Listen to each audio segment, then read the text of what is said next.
Saludos, compañeros y compañeras del ambiente de aprendizaje de la UNEARTE de Barinas.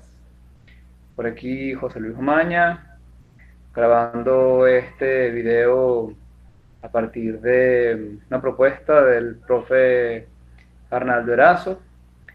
Y entonces, bueno, esto sería un video así bastante como informal, digamos, y breve, solamente como para intentar empezar a plantear algunas ideas, algunas preguntas, como para ver si podemos arrancar una conversación.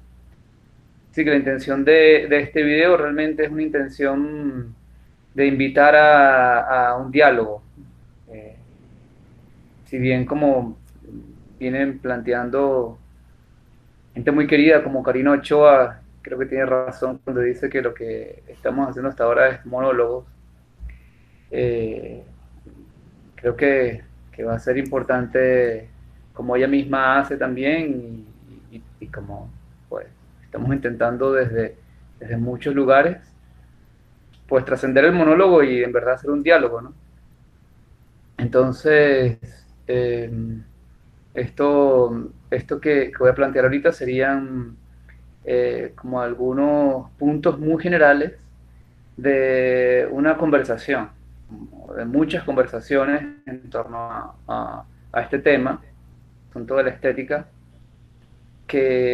conversaciones que tienen una historia larga, historia más reciente. La más reciente es que hemos conversado sobre esto en algunos espacios, como por ejemplo en el pueblo de Calderas, donde hay una comunidad de aprendizaje del PNFA en Arte y Culturas del Sur, y ahí hablamos sobre este asunto.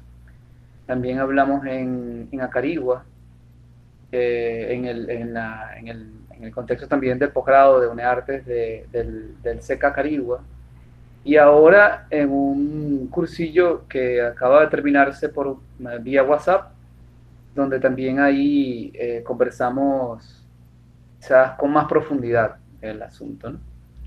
Entonces, bueno, otra vez lo que tengo son preguntas. Claro, hemos llegado a algunas conclusiones sobre esto también, pero um, esas conclusiones no son conclusiones cerradas, son conclusiones también, eh, conclusiones para seguir profundizando en la pregunta, para seguir afinando las preguntas, ¿no? Y la pregunta así primera es, ¿qué es esto de la estética? Como la pregunta básica, ¿no? Y luego, ¿qué es esto? Y luego la otra pregunta es, ¿por qué nos estamos haciendo esta pregunta? ¿Por qué nos preguntamos por la estética? Y ahí entonces otra pregunta sería, bueno, ¿cuáles son las condiciones de posibilidad eh, que me permiten a mí en este momento hacerme esa pregunta y planteármela y planteárnosla? Entonces, bueno, yo quisiera como trabajar con esos tres niveles de duda, ¿no? El nivel como más básico, que es la pregunta por la cuestión, por el asunto de la estética. ¿Qué es la estética? La pregunta. Lo otro, el siguiente momento sería, la siguiente pregunta, la siguiente dimensión de pregunta sería, ¿cómo es posible que me haga esa pregunta, que nos hagamos esa pregunta? Y la tercera dimensión sería, bueno, cuáles son las condiciones de posibilidad que, que permiten, eh, que permiten la segunda pregunta, ¿no? Que permiten el cómo es posible que nos planteemos la pregunta por la estética, ¿no? Entonces, bueno, lo que quisiera plantear son a partir de esos tres niveles de pregunta, ver si podemos plantear en esos tres niveles los asuntos, digamos, más básicos de esos tres niveles. Entonces, voy a hacer pequeños videos así como de 5 minutos para que la conectividad permita y la memoria que tengo también en el teléfono y el tipo de teléfono que estoy usando, que es parte de las condiciones de posibilidad de estas preguntas ahora, eh, pues permitan que fluya la cosa. Vamos a ver.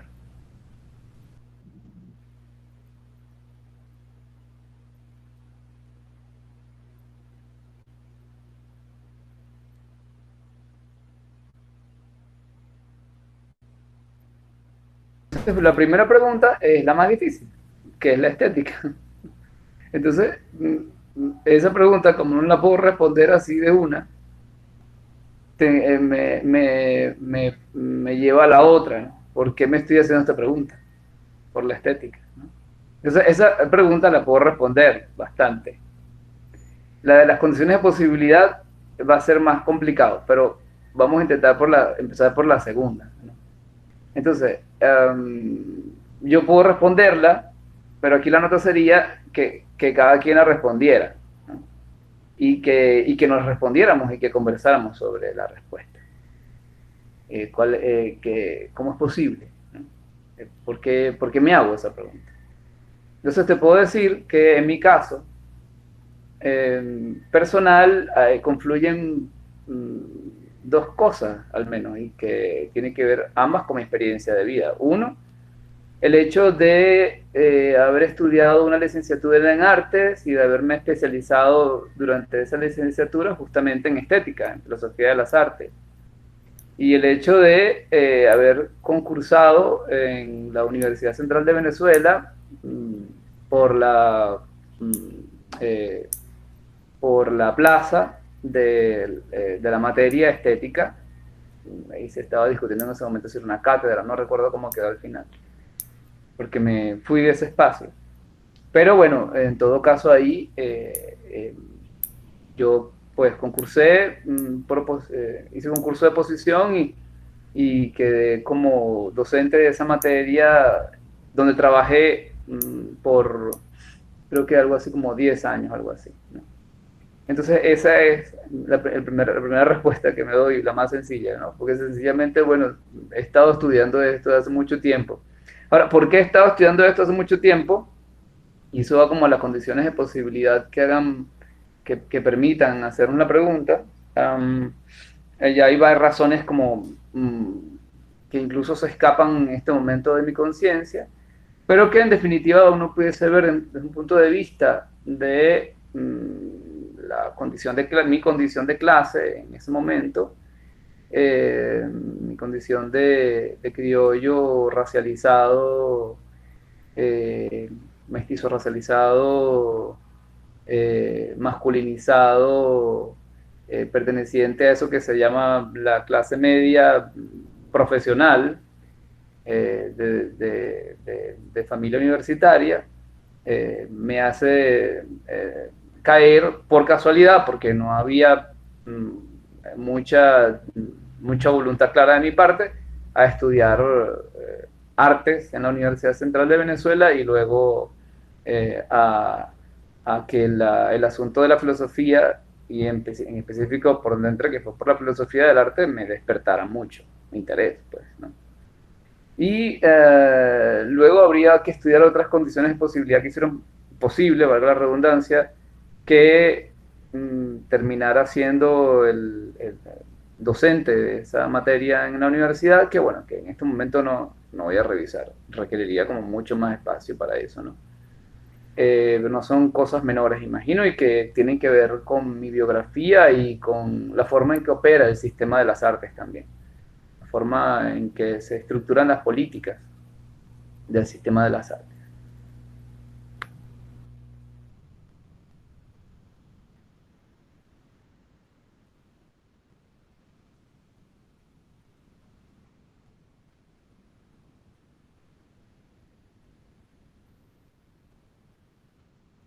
Bueno, y a partir de esa experiencia docente, fueron 10 años, además por supuesto, aprender muchísimo de mis profes y de eh, profes también de filosofía y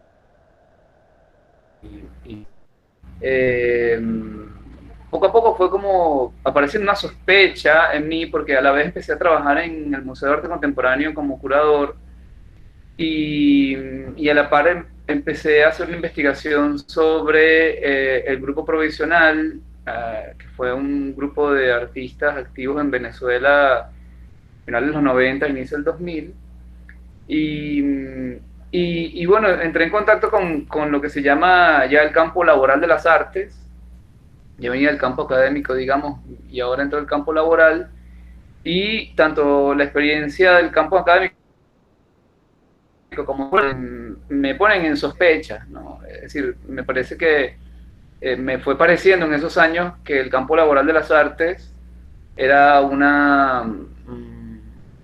es como cualquier otro campo laboral, un campo de conflictos, de relaciones de poder, eh, y esto me llama mucho siempre la atención, que esos conflictos, relaciones de poder, están, en el caso de ese campo, están como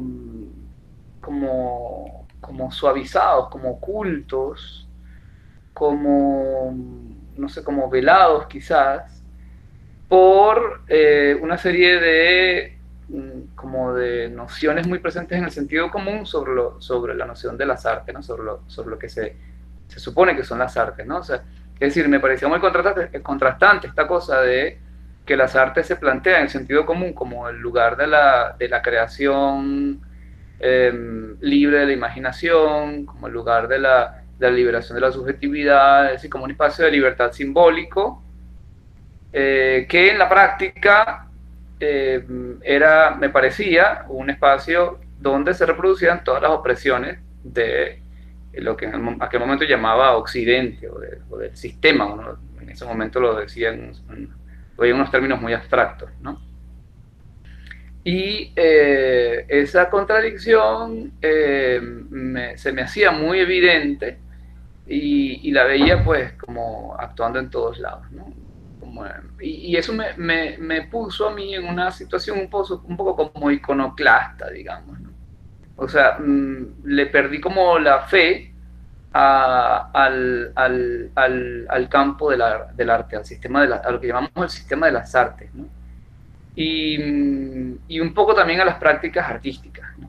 En ese sentido, así como me parecía que había mucho de hipocresía en ese campo, que parecía se exponía a la luz pública como un campo de libertad, cuando lo que yo veía en lo que no se exponía a la luz pública es más bien un campo de una lucha eh, por el prestigio, unas luchas egocéntricas, ahora llamo sentimentalistas, unas luchas muy, pues, digamos, como tan complejas y tan violentas como sucede en cualquier otro campo de poder, ¿no?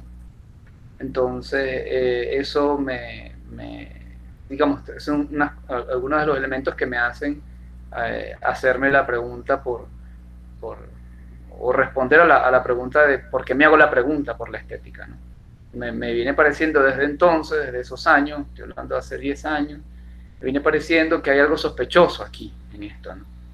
Una cosa que no veía bien y que no sé si ahora veo mejor, creo que veo con un poco más claridad gracias a tantas conversaciones. Pero que en aquel momento me parecía que no tenía como yo la posibilidad de terminar de decir qué es lo raro que veía, ¿no? Veía esa cosa muy rara, pues, ¿no? Un terreno muy sospechoso, ¿no?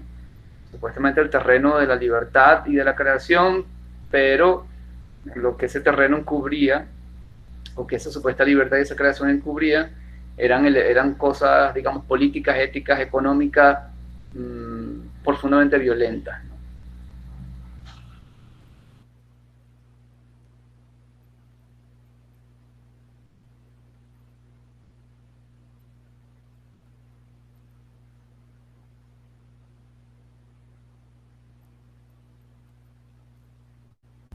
A la par voy teniendo experiencias de investigación, experiencias de lecturas y de comprensión de textos eh, que, que, que, además del conocimiento del planteo del grupo provisional, que hicieron una revisión de las estructuras de poder del campo del arte utilizando herramientas del campo del arte, como dije ya. También el acceso a las propuestas de Walter Benjamin, a un texto poco revisado de Walter Benjamin, que me acompaña desde entonces, que se llama El autor como productor. Eh, También el acceso a la propuesta de Pierre Bourdieu sobre las reglas del arte, toda la visión del campo intelectual como un campo de poder. Y otra cosa que me pasaba, que es que mientras trabajaba, poco a poco se me iba haciendo visible lo que hoy llamaría la matriz colonial de la estética y la matriz colonial del campo del arte. Y me pasaba específicamente trabajando con estética con las y los estudiantes, que, por ejemplo, leyendo o revisando un texto de David Hume, las y los estudiantes me decían que se trataba de una posición racista la de Hume. Y era algo que se nos aparecía con mucha claridad en ese momento. Y así poco a poco fuimos viendo también el carácter, por ejemplo, aristócrata o imperialista, digamos, de un Aristóteles, de un Platón. Es decir, poco a poco, con las y los estudiantes, sobre todo en los últimos años, porque al principio de mi trabajo docente yo era muy conservador, seguía mucho, digamos, lo que había aprendido, pues, toda esa visión como muy esteticista de la estética. Pero poco a poco con el trabajo con las y los estudiantes se fue abriendo, fue apareciendo esa dimensión colonial, de la matriz colonial de la estética, ¿no? Entonces, bueno, hay varios elementos en los que podría profundizar por esa línea, pero voy a dejarlas como hasta ahí. Otra cosa que también aparece es que me sucede la experiencia de la paternidad. Y es una experiencia en la que poco a poco se van haciendo evidente la fuerza de lo simbólico, de los mecanismos de opresión simbólica que están atentando contra la vida o buscando controlar la vida en este sistema que vivimos. Ya venía yo, gracias a Bourdieu, gracias a Benjamin, gracias al grupo provisional, como gracias un poco también a eso que se llamaban estudios culturales y ese debate sobre los estudios culturales latinoamericanos, gracias a Daniel Mato, que le da ese giro. Y, y, y ahí también estaba Carmen Hernández en esa época ayudando mucho a tener claridad sobre las estructuras políticas del campo del arte, específicamente de las artes visuales, que es el campo donde empecé a trabajar. Esto me permitía tener acceso a la crítica de la producción simbólica dominante, ¿no? A cómo se nos domina a través de lo simbólico, ¿no? A cómo se nos domina a través de lo que yo hoy día llamaría estético, ¿no? Y la experiencia de la paternidad llevó a mi cuerpo, a nuestro cuerpo, el cuerpo de mi hijo en ese momento y a mi compañera, me llevó a vivir en la experiencia de nuestros cuerpos esa opresión simbólica.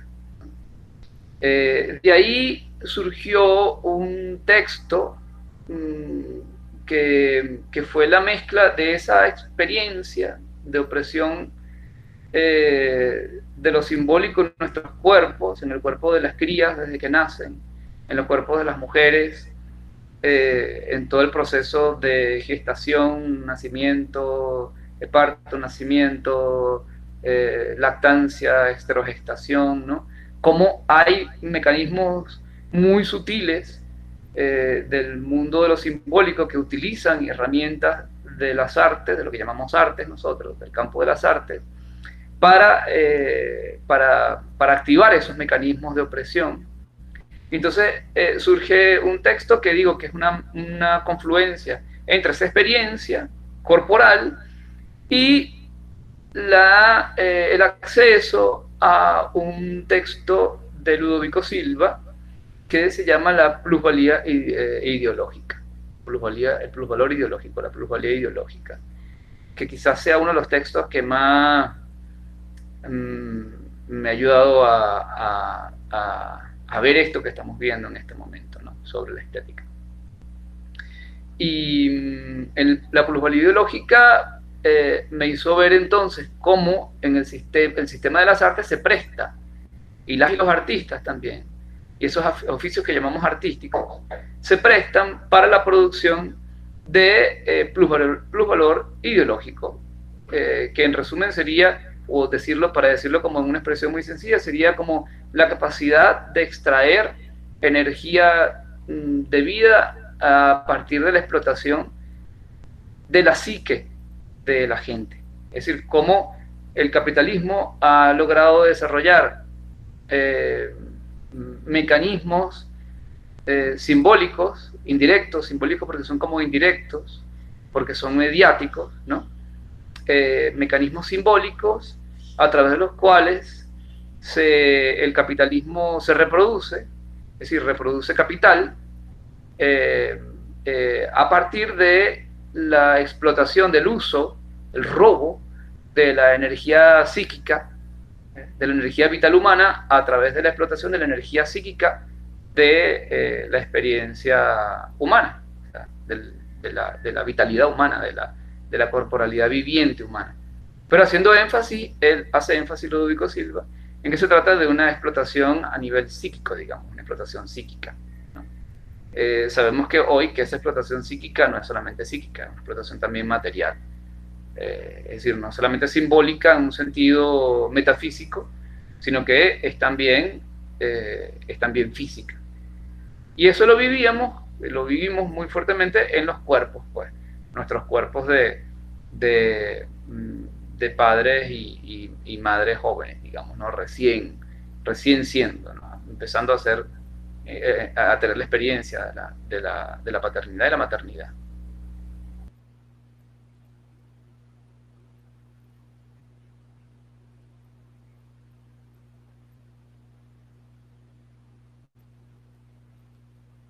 Bueno, de ahí surgió ese texto hicimos un análisis de una campaña que hizo UNICEF en 2010 para apoyar la lactancia materna, en la que vimos que en verdad es una campaña para dominar la lactancia materna, para dominar los cuerpos de las crías humanas y las cuerpos de las mujeres y de los padres, de los hombres también, ¿no? de los padres de las crías también.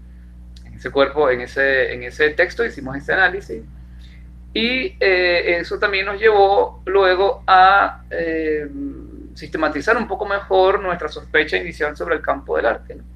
Y sobre las llamadas artes, ¿no?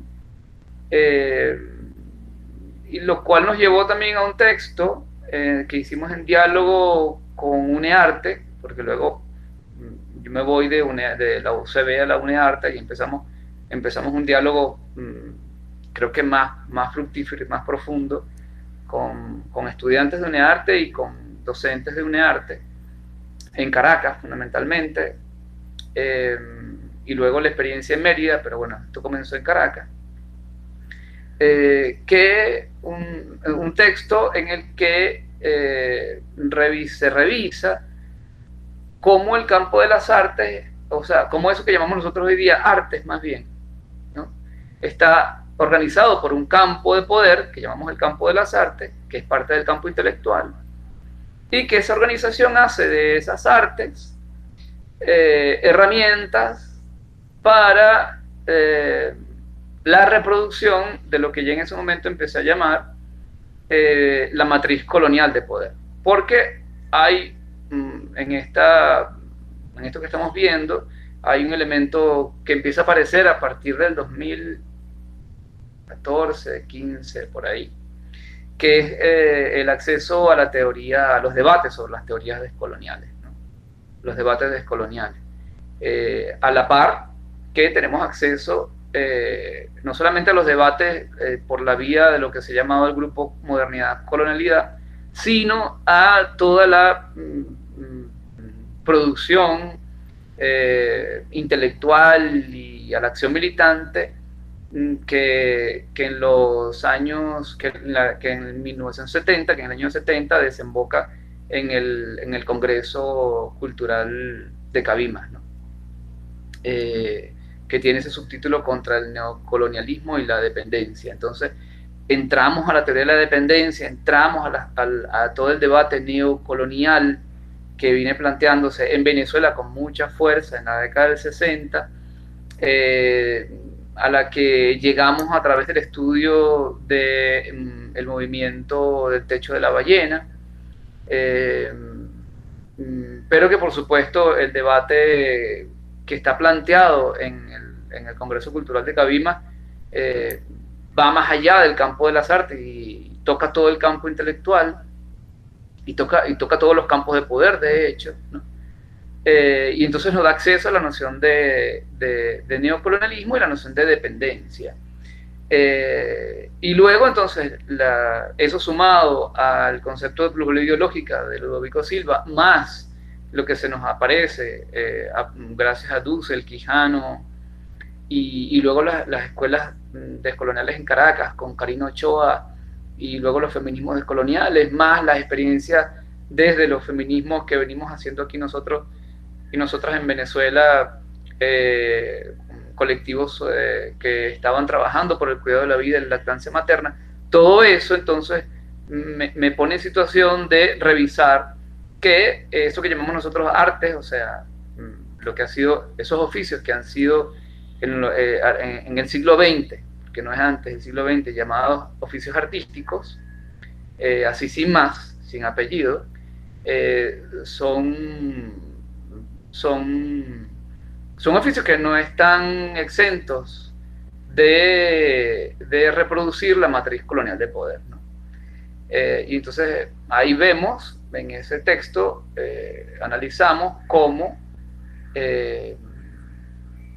por ejemplo, la obra de Leonardo da Vinci y de lo que llamamos el Renacimiento italiano, la obra pictórica, por ejemplo, el trabajo de la pintura de Leonardo y de los renacentistas italianos con él, pero digamos para centrarnos en esa figura tan importante, fue una obra hecha, todas sus condiciones técnicas, todos sus fundamentos técnicos fueron hechos para legitimar, fortalecer, reproducir, darle un espacio de poder espiritual, aunque secularizado, pero espiritual, una nueva forma de espiritualización que está surgiendo. La forma de espiritualización del nuevo orden, el nuevo sistema mundo, el recién sistema mundo que empieza a gestarse con el llamado Renacimiento italiano y con la invasión y la conquista de lo que hoy día llamamos América, y todo ese proceso de colonización y conquista que arranca en el siglo XV y luego con fuerza en el XVI en toda la zona sur de lo que hoy día llamamos Europa, es decir, toda la costa del norte, digamos, del Mediterráneo, ¿no? En todo eso que ha explicado Dussel de la necesidad de huida de lo que hoy día llamamos Europa, del cerco, digamos, económico, político, civilizatorio, digamos así, de las civilizaciones fundamentalmente la musulmana y digamos como la condición de marginal, de margen que tenía en ese momento lo que ya llamamos Europa respecto al mundo persa, árabe, africano, chino, ¿no? Frente al cual Europa era un margen, ¿no? Y en ese intento de escapar de esa condición de margen, entonces se lanzan al Atlántico y bueno, viene todo ese proceso de conquista, ¿no? Y todo lo que implica luego todo ese proceso de conquista con el desarrollo del concepto de raza y bueno, y de ahí entonces todo ese proceso que sería como largo explicar ahorita, que pudiésemos hacer una conversa sobre esto. No era mi intención abrir esta línea.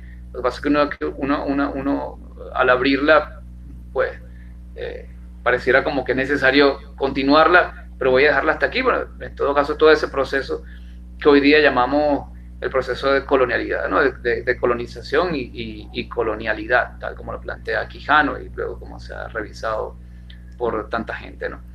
Pero bueno, tenemos acceso a toda esa teoría y vemos que entonces lo que está pasando con el Renacimiento italiano y con la obra de Leonardo es que se están creando ahí, a partir del financiamiento de los Medici específicamente, es decir, de los primeros banqueros de lo que hoy día sería Europa, se está los Medici financiando decíamos algo así como la forma la forma imaginaria, la forma simbólica, ¿no? En la que este nuevo poder va a aparecer, ¿no? La forma en que aparece, en que aparece físicamente en el espacio público y en el espacio donde se concentran los poderes, la forma en que aparecen estos nuevos poderes, la forma en que se representan. Esa palabra ahí, una palabra también de estos tiempos, de ese tiempo, ¿no? Que luego se va a fortalecer con el relato cartesiano, pero ahí decíamos, es la manera en que al final Leonardo lo que está haciendo es generar una técnica, toda una técnica en la que se confirma en lo simbólico, en un tipo de producción simbólica que va a adquirir mucho poder y prestigio gracias justamente al apoyo de los Medici, o sea, el apoyo del capital en su momento de primera expansión, digamos, de primera expansión mundial, digamos. Es la manera entonces en que esos capitales, esos capitalistas, esos burgueses, ¿no? Esos señores del poder en emergencia, del poder en emergencia mundial, ¿no? Van a aparecer, ¿no? Van a hacerse visibles. Y ahí veíamos cosas como, por ejemplo, la relación entre el tipo de dominación capitalista que empieza a desarrollarse con los Medici, con los banqueros, esos primeros banqueros, y el desarrollo de una técnica como la perspectiva, por ejemplo. Porque habíamos aprendido, eso sí lo habíamos aprendido con Ernst Cassirer, por ejemplo, y hasta con Gombrich, que la perspectiva implicaba, o sea, el desarrollo de la perspectiva renacentista en Leonardo y en otros, pero Leonardo es muy claro, para tomar otra vez ese ejemplo nomás, implicaba que la naturaleza aparecía como cosificada, como objetivada, como de hecho Cassirer habla de la invención de la naturaleza. Es decir, la naturaleza aparece como un otro, como una otredad, como una alteridad, que puede ser matematizada, que puede ser reducida a una estructura subjetiva, a una estructura racional humana. Una estructura racional humana. O sea que y esto es una tesis de Cassirer, lo que pasa con Leonardo es lo que luego se va a convertir en sistema filosófico que Leonardo, que el ojo,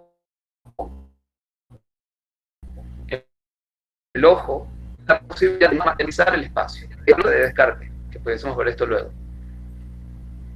Lo está diciendo ya claramente. Es decir, la naturaleza y todo lo que no sea humano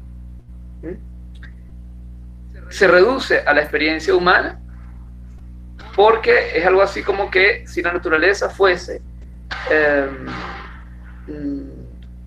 una cosa que está fuera de mí, una cosa que está fuera de la experiencia humana, una cosa que ya yo no soy yo, que no forma parte de mi naturaleza, que no forma parte de mi existencia, y que puedo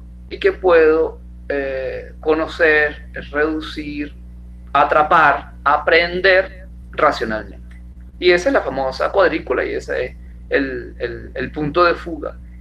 Y esa es la técnica de la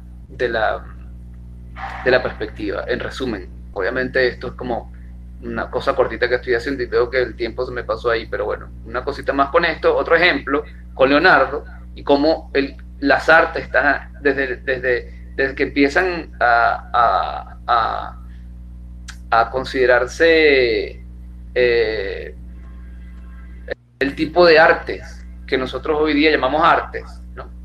Porque digo esto porque hasta ese periodo, hasta el Renacimiento, la pintura, por ejemplo, no era considerada un arte, por ejemplo. O sea, la noción de arte implica, hay que meterle el ojo, ¿no? Entonces, otro ejemplo ahí rapidito es que aparece también con Leonardo una cosa que no estaba antes, ¿no? Que es la presencia del trazo subjetivo. O sea, la presencia de la huella del genio. Aparece la noción de genio, todavía no planteada de esa forma, se va a plantear así luego en el siglo XVII y XVIII, pero aparece la importancia del trazo y de la subjetividad del artista y de la presencia incluso del artista en la obra. De ahí la presencia de la firma y de los autorretratos, por ejemplo. ¿No? Porque lo que se está legitimando ahí es la posibilidad de que el sujeto humano sea el centro y la subjetividad humana, el egocentrismo, ¿no? Esa subjetividad humana sea el centro del universo. Se plantea un egocentrismo que se universaliza a través de la presencia del trazo subjetivo y del autorretrato. Y por supuesto, esto para confirmar el poder de la subjetividad y del egocentrismo del nuevo poder que está concretándose en eso que hoy llamamos Europa, que es el poder de la burguesía. No por casualidad vemos que aparecen los retratos, al mismo tiempo aparecen en el mismo periodo autorretratos de los artistas para confirmar la importancia del yo, una importancia además del yo en función del dominio de la naturaleza, porque ese autorretrato está apareciendo, está mediado por la técnica de la perspectiva, que ya dije cómo funciona en términos de racionalización egocéntrica, antropocéntrica, androcéntrica del mundo. Y esto justifica que aparezca entonces el otro elemento, que es el otro elemento que se representa y para el cual se desarrolla toda esta técnica de representación, que es los burgueses, ¿no? El nuevo poder de los burgueses, ¿no? Que sobre todo uno lo ve muy presente en la imaginería pictórica de los Países Bajos, ¿no? Que no es casual, porque van a ser los que a partir del siglo XVIII y XIX van a capturar el capitalismo, dejando atrás al sur de lo que hoy día llamamos Europa, y entonces generando un nuevo momento de expansión del capital, que justamente va a ser el momento en el que va a aparecer o a terminarse de desarrollar con fuerza las nociones de arte que hoy día tenemos como artes bellas, pero va a ser un momento fundamentalmente de desarrollo de lo que a veces me gusta llamar como el tercer pilar de la subjetividad de la modernidad, ¿no? Está el pilar racional, por un lado, racionalista, por un lado, sistematizado por Descartes, el pilar ético, político, sistematizado por entre otros, bueno, por los filósofos de la Ilustración, y que en Rousseau está muy claro, y que en Hobbes, Rousseau, toda esa, digamos, ese equipo filosófico desarrolla para generar la ética burguesa. Y el tercer pilar va a ser el estético, que es el que se va a desarrollar justamente entre los siglos XVII, XVIII y XIX, sobre todo entre el siglo XVIII y XIX, ya con fuerza, desde la obra, al menos de la obra de Wolf, Baumgarten, Kant, luego y Hegel.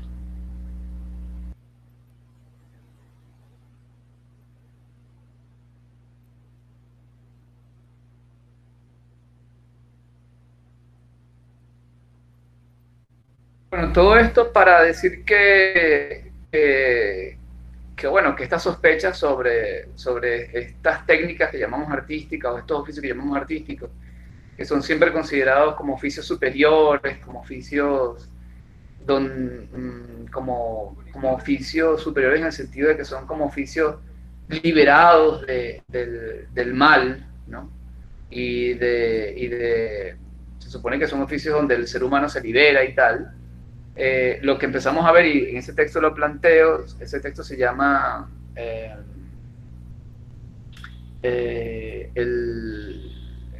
el potencial epistémico y comunitario del arte de la modernidad colonialidad. Bueno, esos textos, estos que estoy nombrando, se los comparto también. En ese texto, ahí planteamos, mira, bueno, evidentemente esto que se nos presenta en el sentido común y que se nos vende así como de que las artes son el espacio de la libertad humana, pues como que no tanto, ahí hay como unos elementicos ahí que no liberan a las técnicas artísticas o que llamamos artísticas de la opresión, porque no se trata solamente, y veíamos, no se trata solamente de cómo opera el campo del arte como sistema de poder, sino que también se trata de ver que ese campo, o ver en ese campo el elemento técnico, y cómo los elementos técnicos de ese campo no están exentos de participar de las formas de opresión, las múltiples formas de opresión de lo que, bueno, desde el contacto con las teorías descoloniales estamos llamando las formas de opresión, las múltiples formas de opresión del proyecto civilizatorio de la modernidad y del proyecto civilizatorio moderno y colonial. Y desarrollando ese texto, se nos aparecía como con fuerza que el desarrollo de esas técnicas que llamamos artísticas desembocan y al mismo tiempo están como a la par que se generan, digo, esas formas de opresión del campo de las artes, que al mismo tiempo son formas de opresión a lo interno del campo, ¿no? O sea, no solamente vimos que las artes están operando, pueden operar, eso que llamamos arte, pueden estar operando, fortaleciendo las formas de opresión, sino que al mismo tiempo a lo interno del campo generan también unas dinámicas de opresión que hoy día vemos como de sexualización, racialización y de empobrecimiento extremadamente crueles con las y los actores del campo de las artes, que al final son como victimarios de este proceso de producción de formas de opresión a través de mecanismos que se supone que son, o que aparecen como si fuesen mecanismos de liberación humana, ¿no? pero que vemos que eso funciona como una ideología, es decir, como una ideología en el sentido de falsos asuntos que se nos aparecen como reales, como si fuesen realidad, ¿no? Y que el campo del arte sufre especialmente de ese proceso de ideologización, ¿no? Pareciera que se promete y se reproduce y se produce y se autoproduce como un campo de absoluta libertad, y no niego, obviamente no se niega que haya experiencias de liberación a través de esas herramientas que hoy día llamamos artísticas, pero lo que sucede es que bajo ese ideológico ante ese ideológico manto de supuesta absoluta libertad, se subyacen, no muy por debajito, formas de opresión que están completamente invisibilizadas en ese manto ideológico. Entonces ahí eso nos llevaba a ver otra cosa.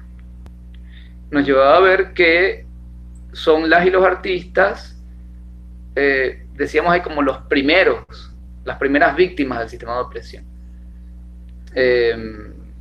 Porque hay como, veíamos que el sistema de las artes es, y eso lo vemos desde la experiencia docente con mucha fuerza. La experiencia docente en UNEARTES, por ejemplo, es aún más fuerte que en la UCB, que en la Universidad Central. Porque veíamos que es un sistema hecho para la extracción de plusvalor, en dos sentidos. Extraer plusvalor a través de los mecanismos que genera, a través de su producción, digamos, a través de la producción artística.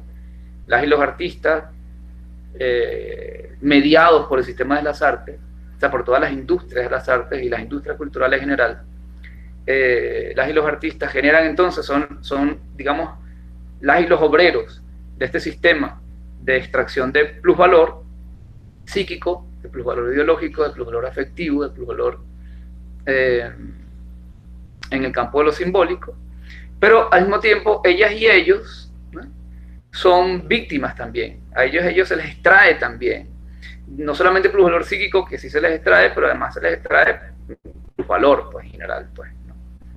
Es decir, ahí uno lo ve con mucha fuerza, insisto, en las escuelas, porque hay en las y los estudiantes un deseo de ser artistas, ¿no?, un deseo de ser famosos, ¿no?, toda esta cosa, un deseo de convertirse en artistas, ¿no?, con todo lo que implica, o sea, artistas en el sentido del campo hegemónico, no ni siquiera artistas en un sentido de liberación, porque generalmente en el sentido común lo que más opera es la visión de no liberación digamos, del artista determinado por las industrias culturales, ¿no?, y por las formas más hegemónicas de esas industrias. Entonces vemos que esas industrias lo que están haciendo, y las escuelas participan para eso, son parte del sistema de las industrias. Las industrias lo que están haciendo a través de las escuelas es utilizando el deseo impuesto, pues, obviamente, también por el propio sistema industrial cultural, el deseo impuesto en las y los jóvenes fundamentalmente, de convertirse entonces en artistas. Y ahí se genera toda una lucha por el prestigio que es idéntica a la lucha que sucede en todos los campos intelectuales, en todo el campo intelectual y en todo campo de poder en última instancia, que en el campo del arte, ahí lo veíamos con Argelia Bravo hace tiempo con mucha fuerza, tiene una característica también curiosa, que las y los artistas, ella decía, son los que mantienen el sistema de las artes gratis, dice ella, nos decía ella, ¿sí? Es decir, son pocas las y los artistas que logran vivir del arte, por ejemplo, establecerse económicamente de las artes. En general, lo que más se ve es que el sistema utiliza a las y los artistas para reproducirse. En unos términos laborales indignos sería un eufemismo. En unos términos laborales de explotación que veíamos con Argelia Bravo, ya decía, son unos términos que perfectamente pudiesen ser analizados en términos de esclavitud, ¿no? Entonces ahí veíamos esa doble y triple forma de extracción de valor, ¿no?, del campo de las artes, que además luego, ahí decíamos también, influye en todo el campo intelectual. Porque justamente, esto es una cosa que estamos sosteniendo hace rato, las y los artistas desde los Medici son como los representantes del egocentrismo, porque son como los representantes de la zona del ser, pudiésemos decir ahora con Fanon, ¿no? Son los representantes de, Fanon y Grofogel también, los representantes de la subjetividad de la burguesía, O sea, cae en ellos como el peso de ser el paradigma del sujeto poderoso, de la modernidad, de la modernidad colonialidad. El paradigma el paradigma del ser, punto.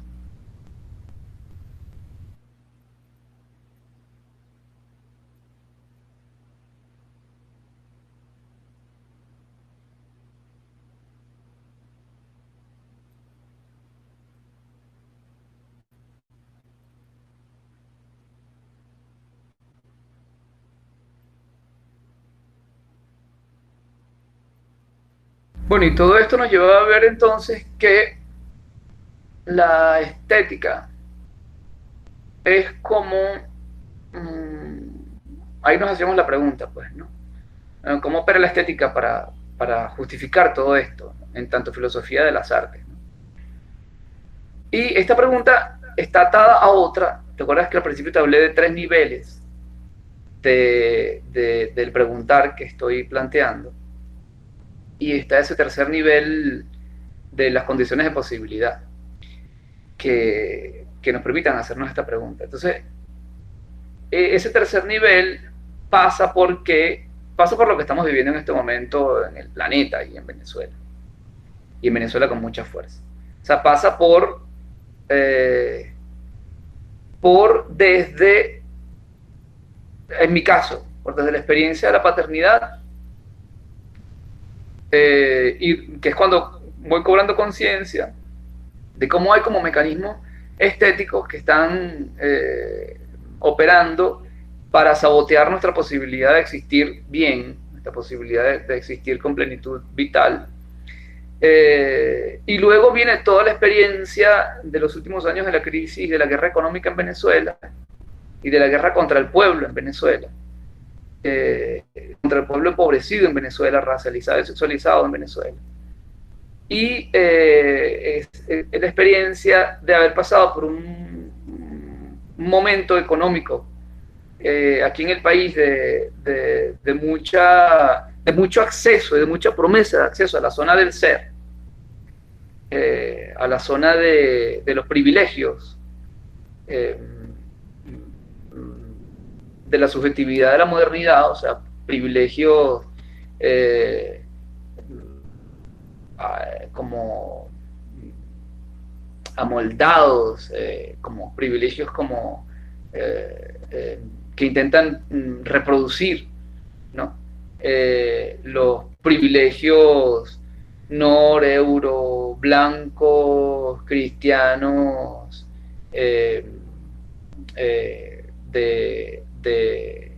de la modernidad a partir, me parece a mí con mucha fuerza, de la revolución romántica, ¿no? Toda esta cosa de ser propietario, letrado, masculinizado, es decir, la sarta de privilegios que nos impone la modernidad, o que la modernidad se impone a sí misma y nos exige, y nos impone como patrón de poder, como criterio de existencia y de humanidad, como plantea Quijano y tantos otros, ¿no? Desde 1492, pero me interesa con mucha fuerza desde el romanticismo, porque es en el romanticismo, es decir, desde el siglo fundamentalmente el XIX, finales del XVIII, inicio del XIX, en la Europa del Norte, que se nos vienen a imponer unos criterios de existencia que son justamente los que en el periodo, digamos, hasta 2012-13, tuvimos acceso en Venezuela.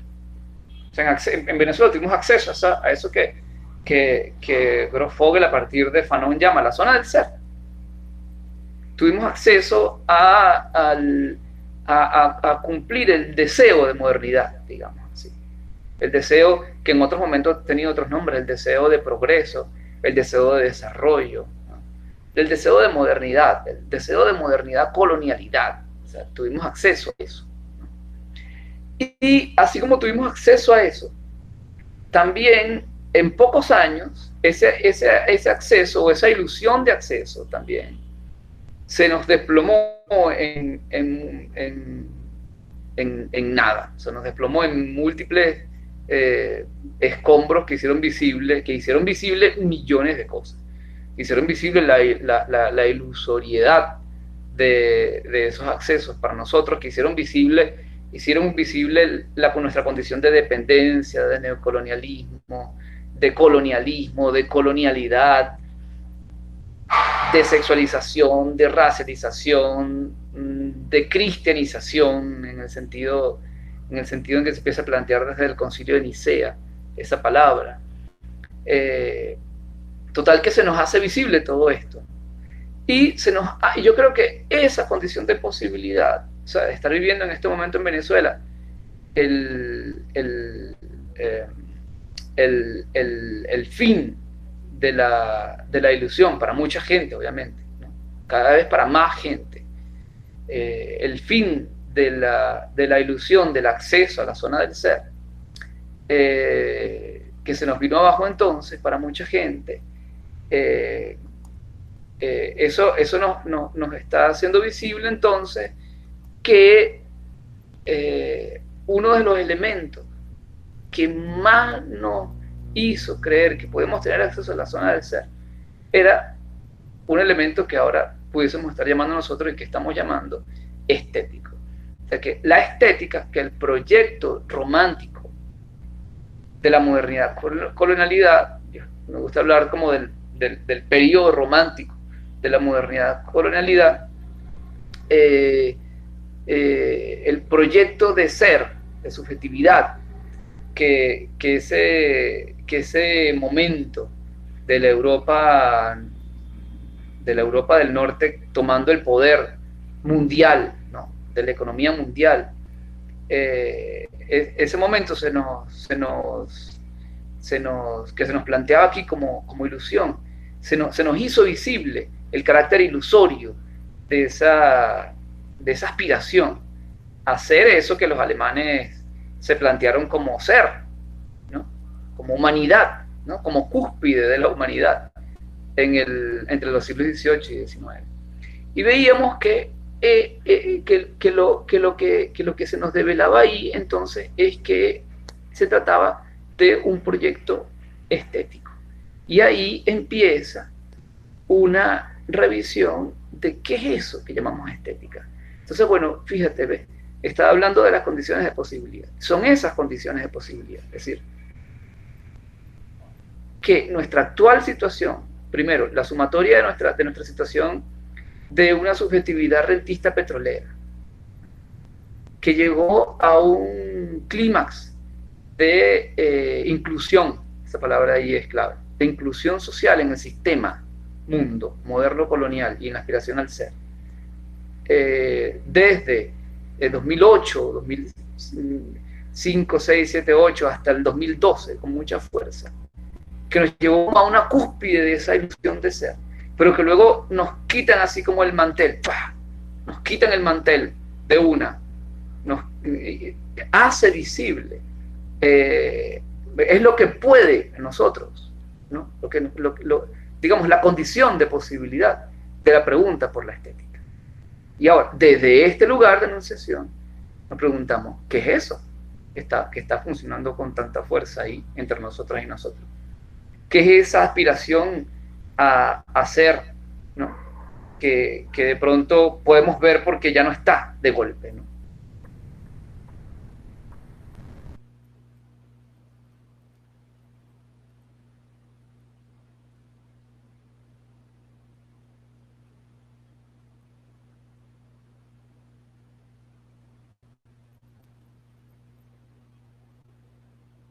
Estética. Tenemos claro, lo que está pasando aquí es que se nos inventó un mundo, ¿no? Un mundo, un mundo que tenía la posibilidad, que tiene la posibilidad de captar, ¿no? De captar y cooptar, nuestra energía psíquica, como dice Ludovico Silva, pero también con la energía psíquica al mismo tiempo, nuestra energía corporal, nuestra energía sentimental, emocional y nuestra energía, decíamos, incluso hasta intestinal, nuestra energía hormonal e intestinal, decíamos, también palatal, del tacto, ¿no? Nuestra energía sensible, ¿no? Se inventó un campo, parece que vivimos en Venezuela con muchas formas, un campo, ¿no? Un mundo, decimos así, un mundo, como lleno de placeres egocéntricos y sentimentalistas, de placeres narcisistas, de un campo de disfrute, de deseos, ¿no? que se plantea como si fuese un campo humano, ¿no? Que fuese un campo esencialmente humano, pero que de pronto nos los quitaron y nos dejaron sin ese campo, ¿no? Hermano, pareciera que fuese como el campo o el mundo de la humanidad, ¿no?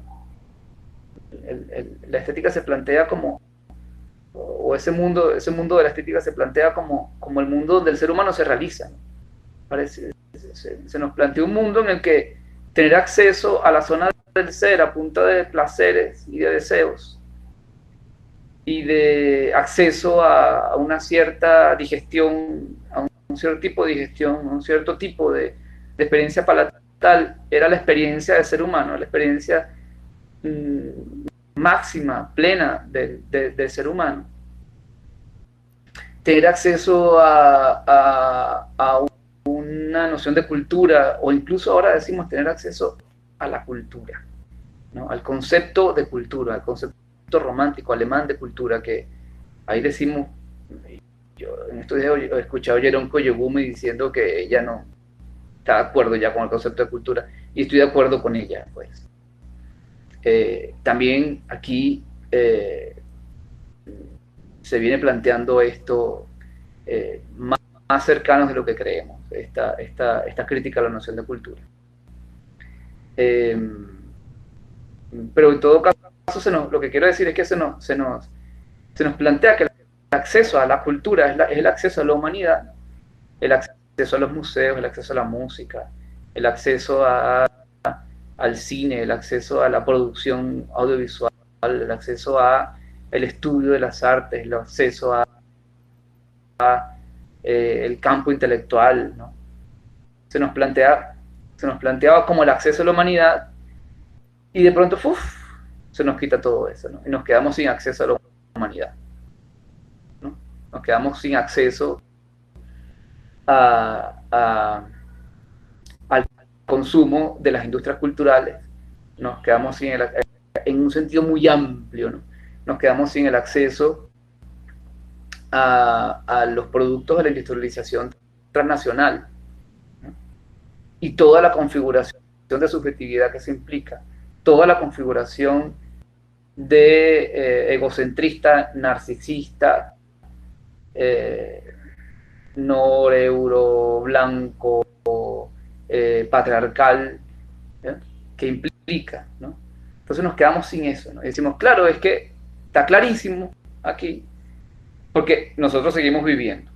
Se nos quitó eso, ¿no? Y aquí seguimos vivitos y coleando.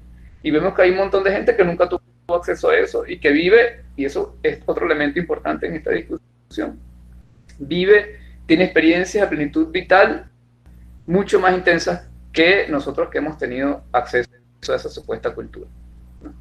Que tiene que ver con la experiencia de conocer espacios conuqueros, espacios campesinos en Venezuela, que no voy a decir que están al margen de la modernidad, porque obviamente no, pero sí son espacios donde este acceso a la burbuja, vamos a decir así, burbuja de la estética, a la burbuja de ese mundo que se nos arrebató, ha sido muy menor, o casi que, no diría ninguno, pero sí muy, muy limitado, y donde no hizo falta nunca ese acceso a la burbuja para tener mm, mm, eh, formas no es la palabra, pero voy a usarla, formas de dignidad, de vida digna y de vida feliz y de vida plena, tremenda, ¿no? Entonces, ajá, nos quitan ese mundo y aquí estamos, aquí seguimos, ¿no?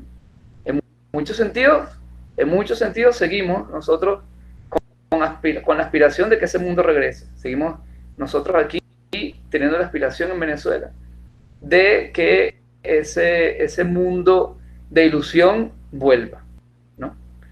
Pero también hay mucha gente aquí, o sea, que tenemos también mucha ilusión de poder regresar a tener acceso, aunque sea ilusorio, a la zona del ser. Pero también hay mucha gente aquí que ha dejado de tener ese acceso y que en lugar de buscarlo o retomarlo, ha empezado a tener distancia respecto a esa ilusión y a ese deseo. No creo que se haya disuelto completamente el deseo, no se ha disuelto completamente en mí, por ejemplo. Pero sé, con mi experiencia y experiencia de mucha gente, que están intentando ponerle límites a ese deseo y trascenderlo, ¿no? Ir más allá de ese deseo. Entonces, ahí es que nos dábamos cuenta y decíamos, bueno, así como se nos generó ese campo a nosotros, se le generó a toda la experiencia humana, a toda la especie humana. Y se le generó a la especie humana con las mismas características que se nos generó a nosotros. Digamos, con mucha fuerza en estos últimos años, con especial fuerza en el periodo de Chávez, sobre todo de contundencia económica, de fortalecimiento económico en el periodo de Chávez. En el periodo, digamos, entre el 2006, 2008, voy a decir entre 2006 y 2012 para poner una fecha, digamos, usar unos tiempos ahí, ¿no? No digo que haya sido una experiencia que solamente de ese momento, pero en ese momento fue masiva, pues, ¿no? Y entonces, insisto, mucha gente intentando tener una distancia con eso. Y desde esa distancia vemos, mira, pues se genera ese campo. Y ese mismo campo decimos que ese campo es un campo generado, ¿no? Y le pusimos el nombre. Y decimos, es el campo, el propio campo de la estética, ¿no? Ese campo se llama estético, ¿no? Que se plantea desde el siglo XVIII, con unos antecedentes importantes del siglo XVII, con Leibniz, sobre todo. Desde Leibniz hasta Hegel, ¿no? En ese proceso, en esa Alemania que hay que estudiar cada vez más, yo creo, con más fuerza, ¿no? Se produce un campo que ahora damos como un campo natural, y que en Venezuela no podemos darlo como natural porque vemos que no fue natural, pues. Vemos que se nos quitó así de pronto, y que es realmente, y que es una producción, ¿no? Que implica toda una producción civilizatoria, unas energías civilizatorias para que sea posible. La cosa es que ese campo se plantea como un campo o como un mundo, digamos así, natural, humano, ¿no? Se plantea como una facultad humana, que es como se conceptualiza por Kant especialmente, que es parte en todos los tiempos y en todos los espacios y en todas las culturas de la experiencia humana. Y esto es lo que estamos empezando nosotros a criticar. Y a ver qué, es más, estamos diciendo que una conclusión que estamos llegando es que eso no es cierto y es falso. ¿Sí? Si no es falso, pues, que, y esto lo quisiera plantear como una conclusión, pero también como para que conversemos, pues. Insisto que son conclusiones que no quisiera cerrar nada.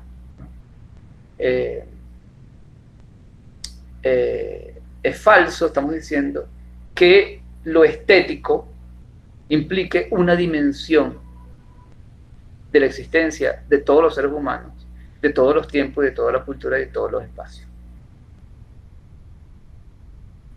Entonces, ¿ustedes qué creen?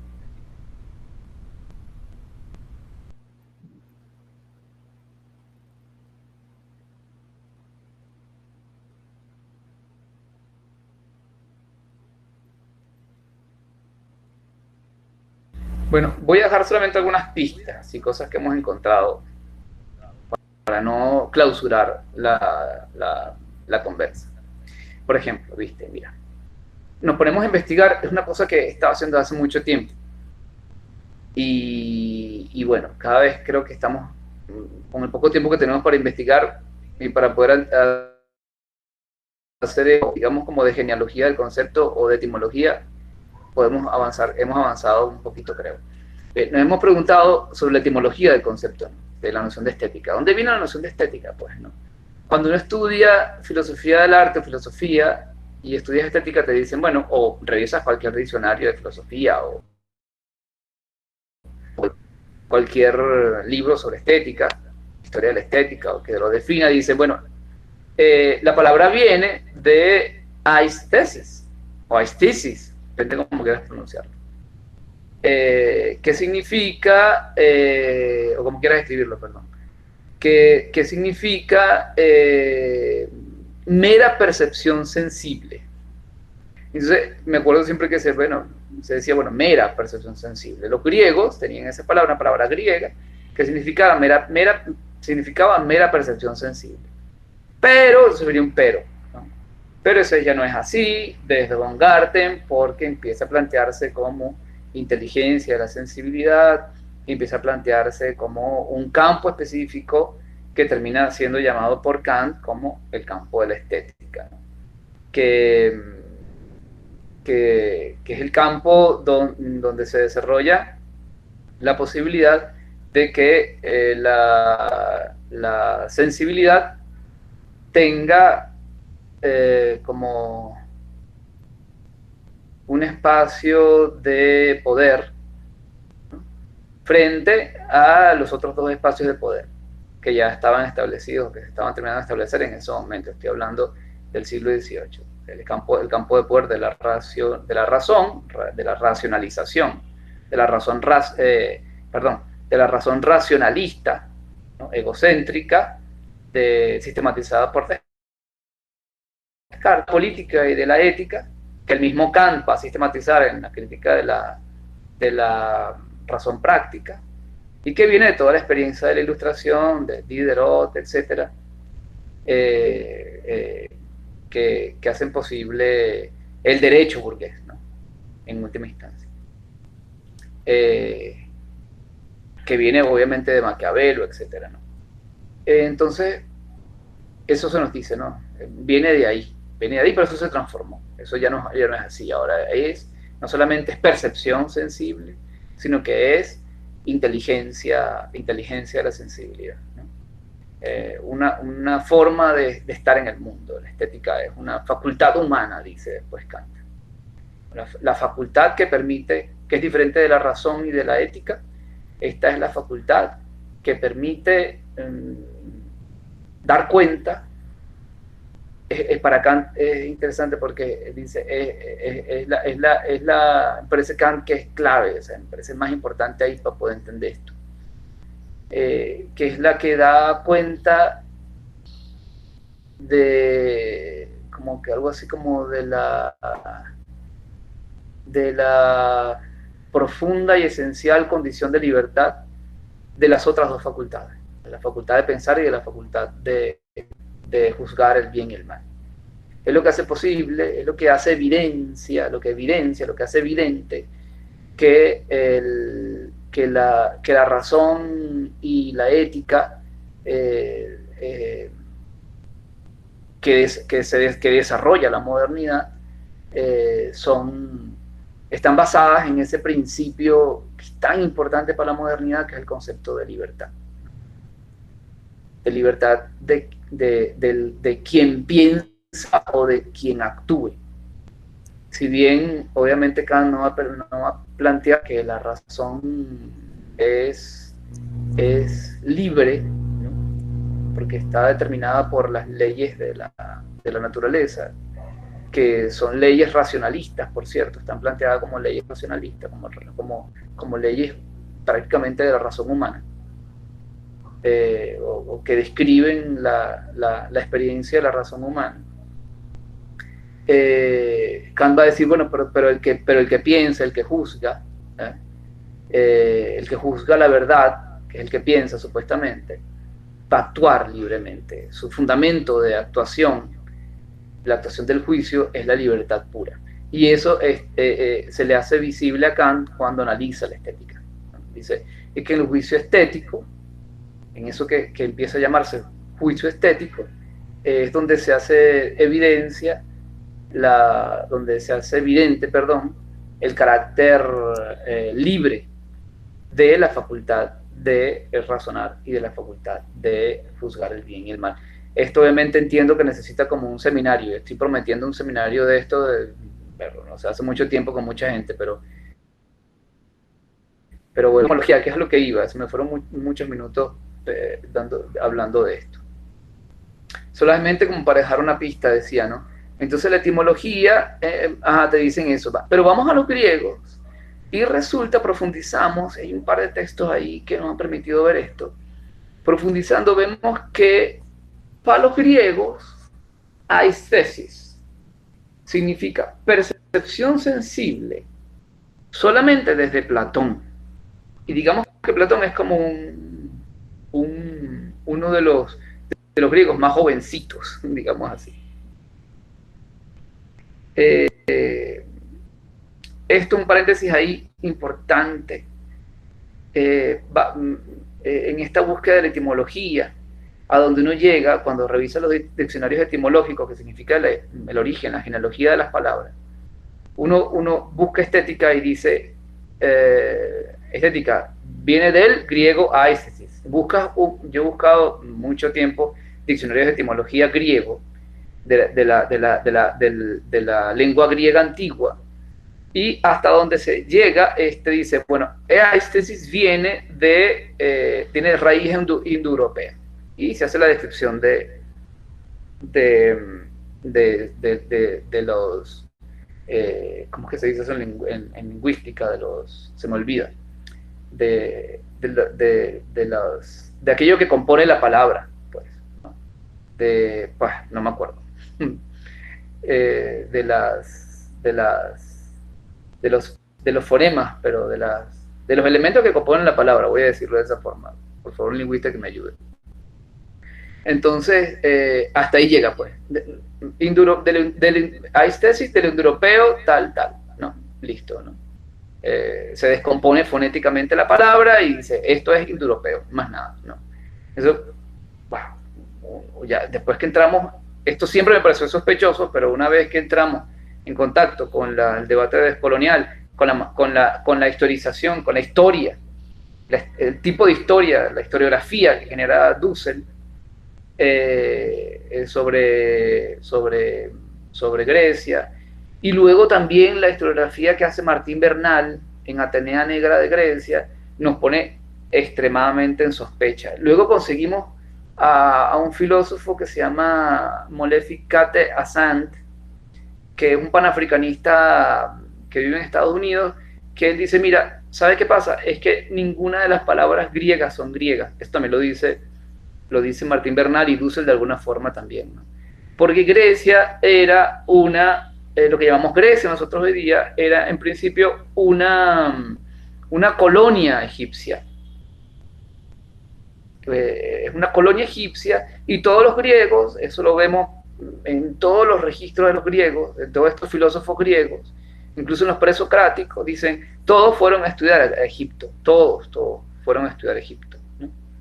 Entonces Molefi Kate Asant dice, hemos visto que la filosofía, que la palabra sofía, donde viene la palabra filosofía, no es griega, es africana. Y entonces dice de dónde es, y ahí les puedo compartir el texto donde Molefi Kate Asant hace la revisión etimológica, ¿no? de esa palabra. Decimos, y con Dussel y Martín Bernal, que dicen, mira, todo eso es africano, lo que pasa, o asiático. Lo que pasa es que esta gente, primero los mismos griegos en su periodo helenístico, que va sobre todo el periodo aristotélico, ellos cierran la puerta a ese pasado, se clausuran ellos mismos, rompen, se desconectan, dice Dussel, desconectan la computadora, dice Dussel, de su origen. Pero además luego están los alemanes en el siglo XVIII, que justamente cuando surge la estética, la noción de estética, los alemanes generando en eso que llama Martín Bernal el modelo ario, generando el concepto de antigüedad, ¿no?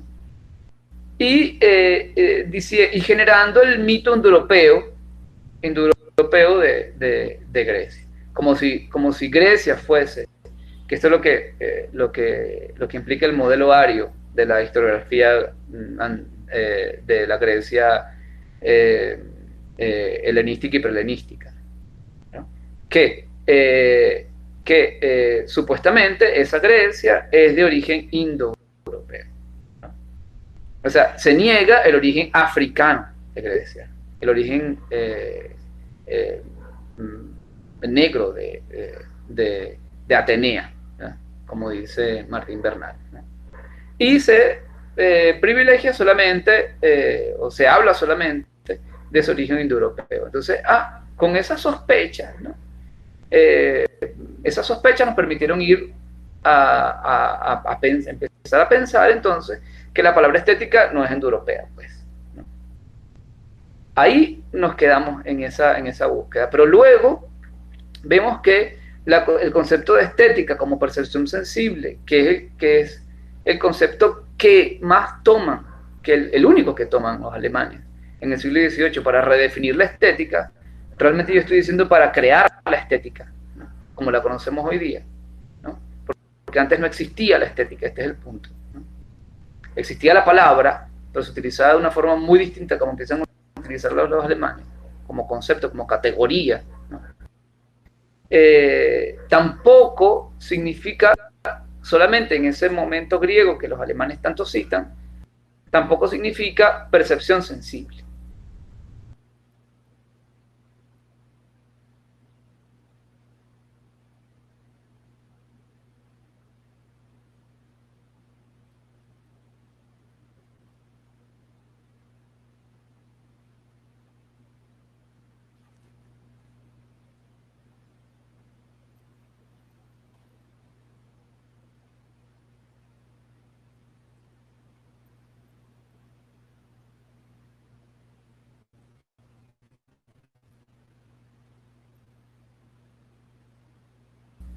Percepción sensible. Encontramos un texto, significa mucho más que percepción sensible. Encontramos un texto de una filósofa, una estudiosa de la filosofía venezolana, y luego un texto de un autor norteamericano, que nos llevan al Teteo de Platón y nos hacen ver que Protágoras, que es criticado en ese texto, en el Teteo de Platón, tiene una noción de estética completamente distinta a la que Platón va a generar en ese mismo diálogo. De hecho, en ese diálogo, Sócrates, que es quien habla en el diálogo, Platón pone a hablar a Sócrates en contra del concepto de aistesis como epístome, o sea, de la estética como conocimiento que plantea Protágoras.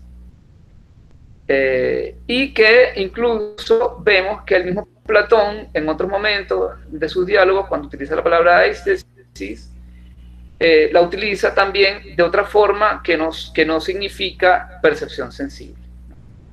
Lo que sucede es que en el Teteo, Sócrates le da la vuelta al argumento de Protágoras para ponerlo a su favor y generar toda la tesis de la filosofía platónica en la que no voy a entrar ahorita porque me tomaría como 3 días. Así que lo que quiero decir nada más es que lo que va entendiendo Protágoras es que aistesis, o sea, esto que entiende Protágoras, que insisto, también Platón utiliza en otro momento y que nos hace pensar que puede ser, quizás, puede haber sido la manera en que los griegos populares, ¿no?, utilizaban la palabra, significaba no percepción sensible, sino significaba darse cuenta de algo.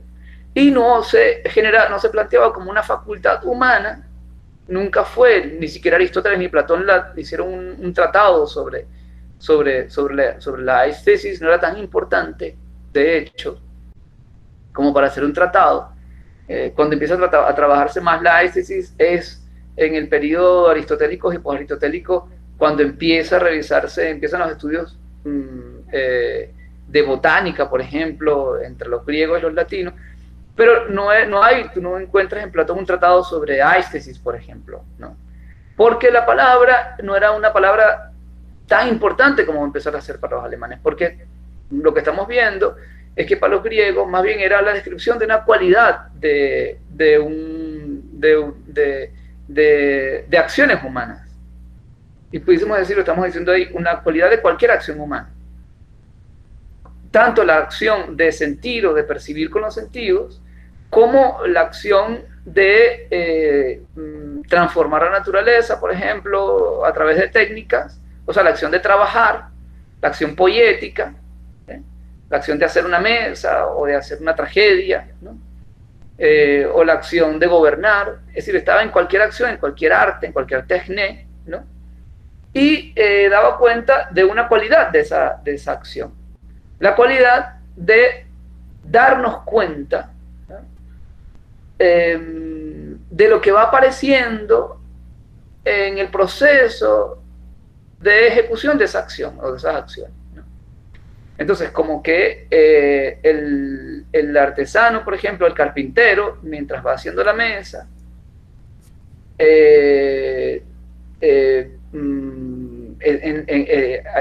hay como momentos, decíamos, pero creo que ahora hay que decirlo así, como que hay una cualidad en ese proceso de construcción de la mesa del carpintero que implica una aistesis, ¿no? Ni siquiera estoy diciendo que requiere una aistesis, sino que implica una aistesis, porque implica un darse cuenta de el acaecer matérico, sensible y metafísico y cognitivo, ¿no?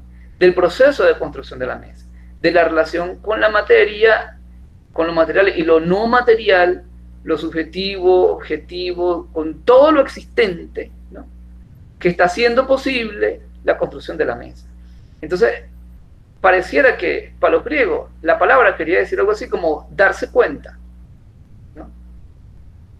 Pero ese darse cuenta, fíjate, no es un darse cuenta subjetivo, como va a plantear Kant, como va a plantear los románticos, porque los griegos no son egocéntricos.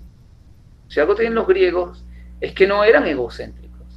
O sea, los griegos es una cultura espiritual muy fuerte, una cultura que incluso sus filósofos son ilozoístas, ¿no? O sea, que sus filósofos, incluso Aristóteles, todavía cree en el ánima del mundo, de que el mundo está animado, ¿no? Entonces, ese irse a darse cuenta, esa aistesis, no era una posibilidad subjetiva, sino que era una posibilidad epifánica, o sea, una posibilidad puesta por aquello que nos sobrepasa como seres humanos. O sea, que no es una posibilidad humana la aistesis, es una cualidad de los procesos humanos, pero una cualidad de darnos cuenta, y un darnos cuenta que no solamente es gracias a la posibilidad humana, sino que es gracias también digamos así, como a fuerzas no humanas que hace posible que nos demos cuenta. O sea que aistesis tendría entonces mucho que ver en un sentido de revelación, ¿no? En un sentido de lo que se nos aparece como posible, no solamente de lo que podemos nosotros percibir, sino de lo que se nos ofrece como perceptible también, ¿no?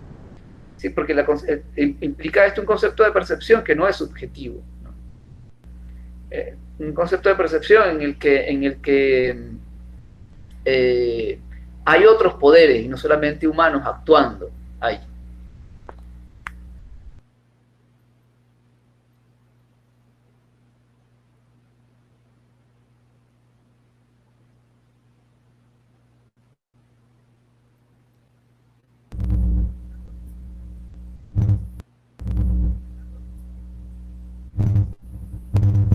Con más calma.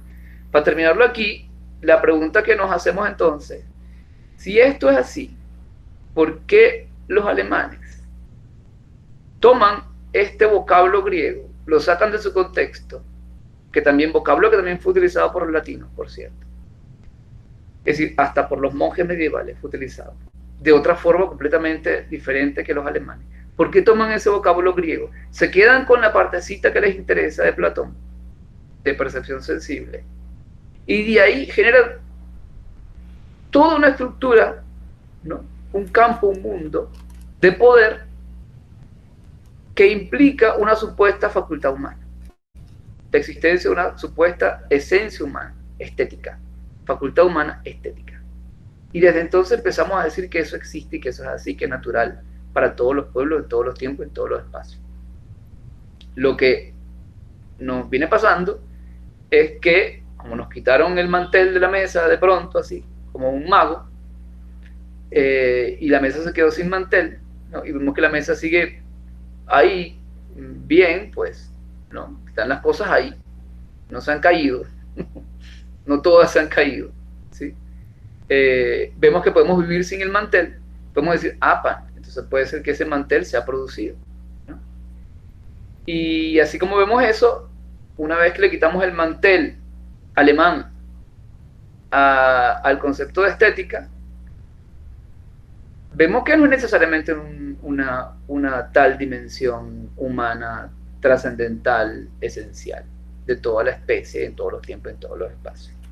Vemos que hay algunos elementos ahí de producción, algunos esfuerzos de producción de ese concepto que viene, no por casualidad, y ahí viene la sospecha de Skoliner con mucha fuerza, que viene de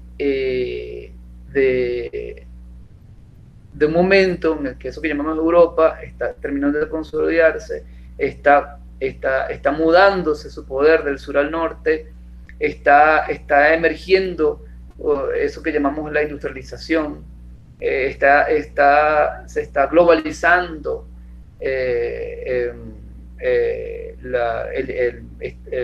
eso que hoy día llamamos eurocentrismo.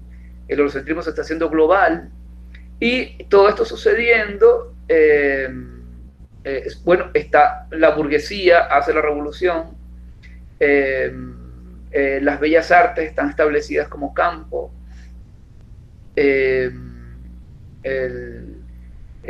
desplazamiento entonces del sur al norte, las invasiones, esto es muy importante, las invasiones a la India, a África, por esas potencias del norte, sobre todo por Francia e Inglaterra, ¿no? Todo esto pasando al mismo tiempo, y a casualidad surge entonces el concepto de estética, a casualidad surge la explosión romántica que hace que ese concepto, con el concepto de cultura, se expanda y se imponga a toda la humanidad. ¿No será entonces, decíamos, esa una de las herramientas fundamentales del eurocentrismo, de la producción de dependencia colonial, de la producción de deseo, de colonialidad, de deseo de modernidad? ¿No será? ¿No? Porque además es un momento en el que los alemanes empiezan a establecer un poder muy particular, que es el poder, digamos, ejercido por los hermanos Humboldt y por Hegel desde la Universidad de Berlín, que es el poder del capital simbólico que llamaría Bourdieu, ¿no? Entonces, bueno, ahí lo dejo como para que conversemos, pues estos son así como unas sospechas, pues, que no terminamos de aclarar, pero que, bueno, nosotros un poco como las conclusiones preliminares es que estas sospechas nos llevan a decir que, uno, o resignificamos el concepto de estética, o dos, lo trascendemos definitivamente, ¿no? Y yo soy de los que yo y mucha gente ahí que hemos estado conversando, pues, estamos diciendo, mira, pues pareciera que primero es necesario y luego es posible ir más allá del concepto de estética. Que una de las cosas que estamos viendo es que lo que hace ese mantel, digamos, que llamamos estético, es que nos distrae, nos produce el deseo de modernidad y nos distrae de lo importante, nos distrae de la posibilidad de producir nuestras vidas, más allá del sentimentalismo y el egocentrismo y el ego estético que nos impone esta fase del proyecto civilizatorio moderno y colonial.